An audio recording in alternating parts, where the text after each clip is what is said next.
पंचांग. ज्योतिष म्हणजे आकाशात दिसणारे तेज होय.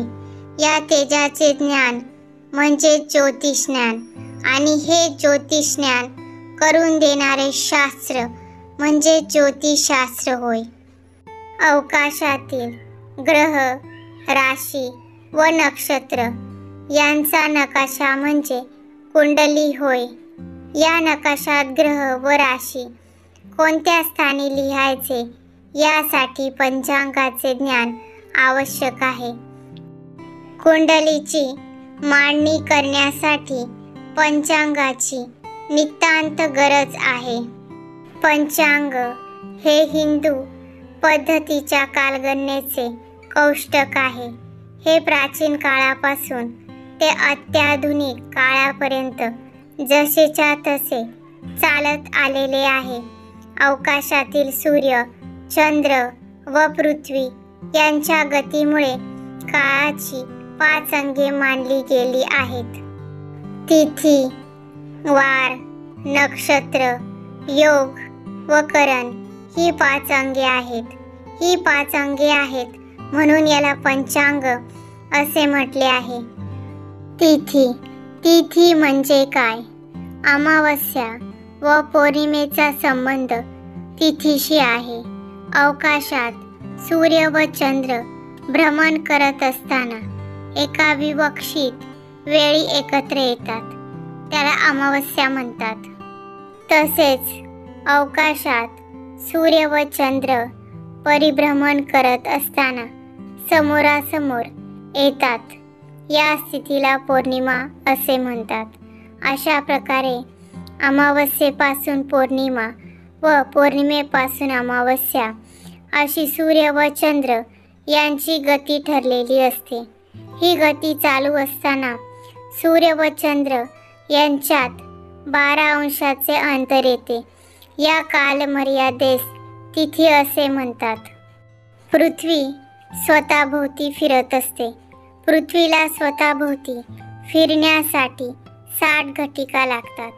या 60 घटिका 360 अंशाने मार्गक्रमण करतात. त्यानुसार 6 अंशाला 1 घटिका असे ठरते. तर 12 अंशाला 2 घटिका म्हणजे एका तिथीला 2 घटिका होय. प्रतिपदा ते पौर्णिमा यामध्ये 15 तिथी व पौर्णिमा ते अमावस्या यामध्ये 15 तिथी अशा टोटल 30 तिथी आहेत. यालाच मास किंवा महिना असे संबोधले जाते. पंचांगामध्ये किंवा कॅलेंडरमध्ये आपण शुक्ल पक्ष आणि कृष्ण पक्ष वाचले असेल. पौर्णिमेनंतर चंद्र हा सूर्यापासून पुढे कलेकलेने जात असताना 15 तिथी येतात. याच पंधरवड्यास कृष्ण पक्ष म्हणतात. पौर्णिमेपासून अमावस्येपर्यंतच्या पंधरवड्यास कृष्ण पक्ष म्हणतात. प्रतिपदा, द्वितीया, तृतीया, चतुर्थी, पंचमी, षष्ठी, सप्तमी, अष्टमी, नवमी, दशमी, एकादशी, द्वादशी, त्रयोदशी, चतुर्दशी व पौर्णिमा या 15 तिथी. पुन्हा प्रतिपदेपासून पुढे चतुर्दशी होऊन अमावस्या येते. शेवटची तिथी ही अमावस्या होय. वार म्हणजे दिवस होय. एका दिवसाच्या सूर्योदयापासून दुसऱ्या दिवसाच्या सूर्योदयापर्यंतच्या काळास वार असे संबोधले जाते. ग्रहांच्या नावावरून वारांना नावे देण्यात आली आहे. सर्व ग्रहांचा राजा म्हणून रवीपासून वारांची सुरुवात झाली आहे. प्रत्येक वार पूर्ण होण्यास 24 तास किंवा 60 घटिका एवढा वेळ लागतो. योग. सूर्य व चंद्र या दोघांची वजाबाकी म्हणजे तिथी होय.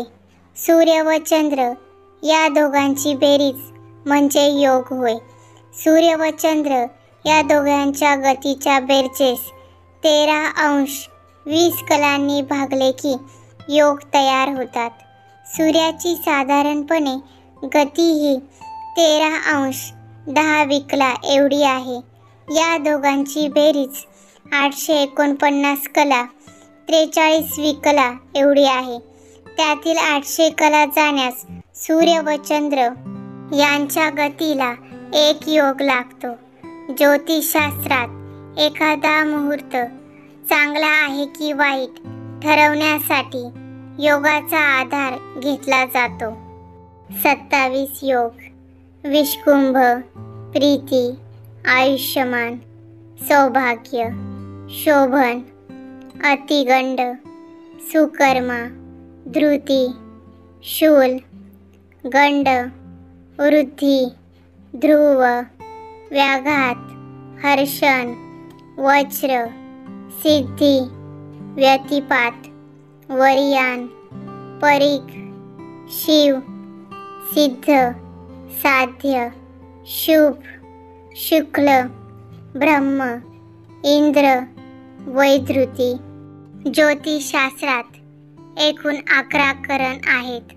चरकरण: वाव, बालव, कौलव, तैतील, गर, वणिज, व्यष्टी, स्थिरकरण, शकुनी, चतुष्पाद, नाग, किंष्टुग्न. तिथीचा अर्धा भाग म्हणजे करण होय. एका तिथीमध्ये 2 करण येतात.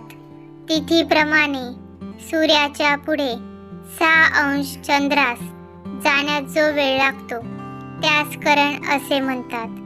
चरकरण हे शुक्ल प्रतिपदेच्या उत्तरार्धापासून सुरू होतात व कृष्ण पक्षाच्या चतुर्दशीच्या पूर्वार्धापर्यंत 56 करण पुन्हा पुन्हा येतात.